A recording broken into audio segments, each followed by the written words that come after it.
Page 6, Chapter 1, Starter Tunes. Some 4-beat, some 3-beat. I'll be reading some highlights from page 6 and 7. When directed to do so, go to the tablature for a particular tune while I read the text on the treble spots for that tune. First of all, I'll read the second paragraph on page 6. If you like, read along with me. The 4-beat tunes are not so much the songs themselves, but sample solos for you to try based on these songs' chord progressions. All of the 4-beat songs have a solo 1 and solo 2. Solo 1 is the easier of the two, and solo 2 is busier and more difficult in its picking and position shifts. Next paragraph. It is left up to you, the player, how you wish to approach the accompaniment. As with any backup, keep it simple at first, then add the fill-in licks as you become more familiar with the chord structure. Look at the accompaniment to any of the tunes from Volume 2 to give you some ideas. Backup licks are just as interchangeable as solo licks. Let me just say as an aside that learning the accompaniment for these initial tunes will help you once you get to the duets section in this series of tracks way down the line. And in so doing, you'll be ready when the guitar takes a break. You'll have something to play for backing up that guitar. And I'll also say that in future chapters, when the tunes become a little more complex, I will be providing accompaniment examples. So you can either take those and use them verbatim, or again, keep it simple and just accompany to the chords as you know how. Now turn to page 9 for the tab of Lonesome Road Blues progression. If you're not familiar with my previous two books, I might want to tell you now that I number the measures of my tabs to help you keep track of where you are. And I do that at the end of every fourth measure. You'll see a measure number on the next line starting the line. In other words, as you're looking at this Lonesome Road Blues, you see the top line has no measure numbers, but the second line is measure 5, and on it goes. So if I were to say measure 3, for example, you just count from the top, 1, 2, third measure, and that would be what we're dealing with. So that's my little story about measure numbers before we get going here. So as you look at Lonesome Road Blues, notice any measure that comes just before a C chord can be interpreted as a G7, a common link from a G to a C chord. So I'm going to go to measure 4, which is the last measure on the first line, and notice it says G with a 7 in parentheses. This particular version of G7 is holding down your fretting hand ring finger on the 4th string, 3rd fret, and that is a form of a G7. All the other strings are open. So measure 4 sounds like so. Get that finger into place as soon as possible on the 4th string, 3rd fret, and keep it there for the rest of measure 4. Here is measure 4 with a count off. 1, 2, 3, 4.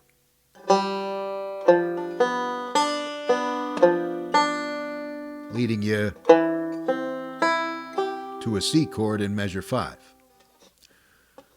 Now, in measure 8, the end of the second line, last measure, is another form of a G7 chord that I often use. Notice the second two notes in the measure, both at 3rd fret. That's your ring and middle finger of the fretting hand, and you're going to hold those down for the entire measure 8. So let me count off that measure and play it. Measure 8. 1, 2, 3, 4.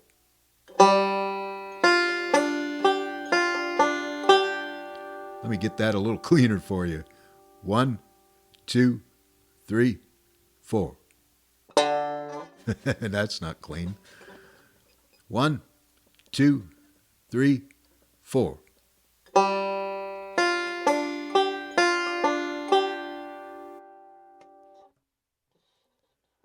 Okay, moving down a bit now.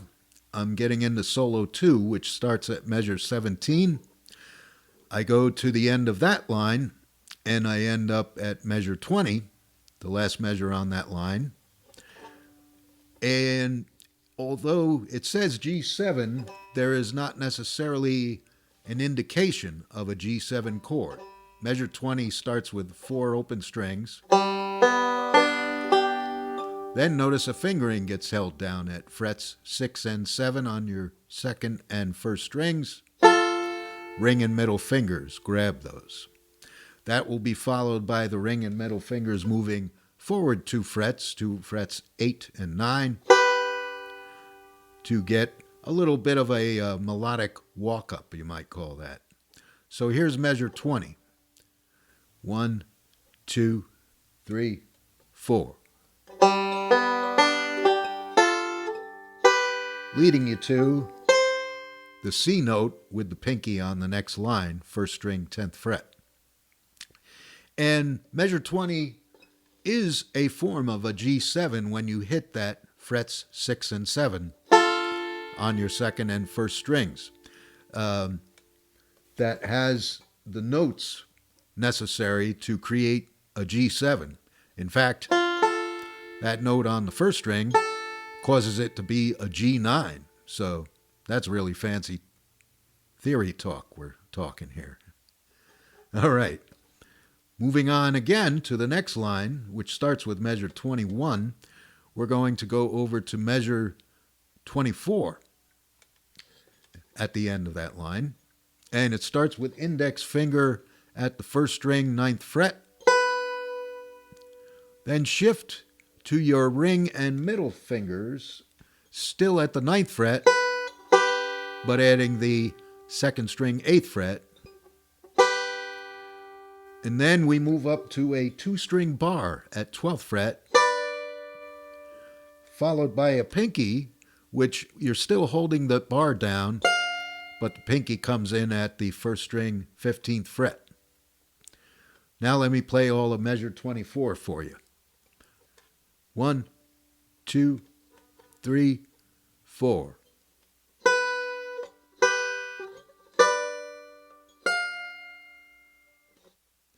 Now let me back you up to measure 3, and what that is known as in my books is G fill number 2.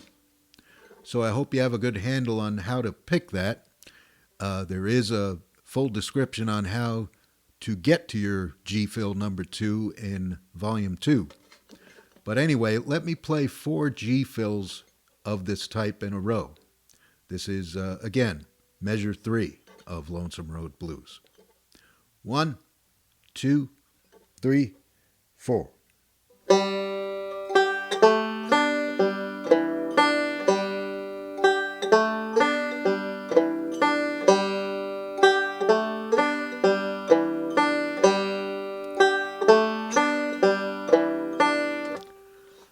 Again, if that throws you off, there's a whole tutorial on how to do that back in volume 2. Measure 13 is a new approach to a D lick, and that actually continues into the next measure, measure 14. Let me play that for you. It involves a lot of matching the second string, 3rd fret with the open first string. That would be my ring finger, most likely at the second string, 3rd fret. So it starts with picking those 2 notes together, which are identical, so it's just emphasizing that pitch of D. Here it is, measure 13 and 14.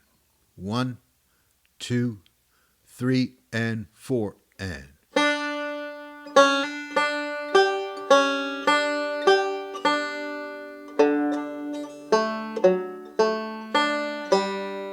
That takes me into the first note of measure 15. So the important thing is, of course, to keep the ring finger of the fretting hand out of the way of the first string, to keep that ringing from the hammer to picking that first string open again. And here, at near the end of the measure, it becomes especially important that you emphasize the hammer of the second to third fret with the middle finger picking the first string at the same time of the hammer taking place, followed by the fifth string. One more time on that whole lick, 13 and 14, those two measures. 1, 2, 3, and 4, and.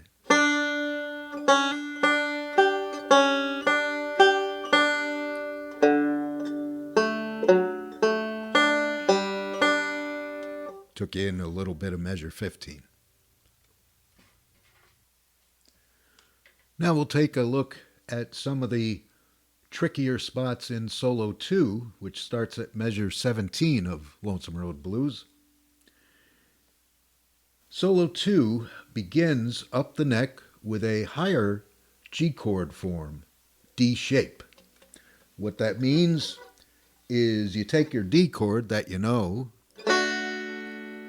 at the second, third, and fourth frets, and if you shift that finger combination up to 7th fret, or frets 7, 8, and 9 to be specific, you get that sound. It's still a G chord, but with that finger combination that looks like a D chord.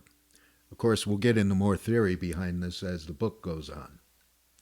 So we have that G chord to deal with. Measure 21 begins with a higher C chord at the 8th fret, F shape. So if you know your 3-note F chord from way down at the 1st, 2nd, and 3rd frets, shift that all the way up to frets 8, 9, and 10, and you have a higher up form of a C chord with the F shape.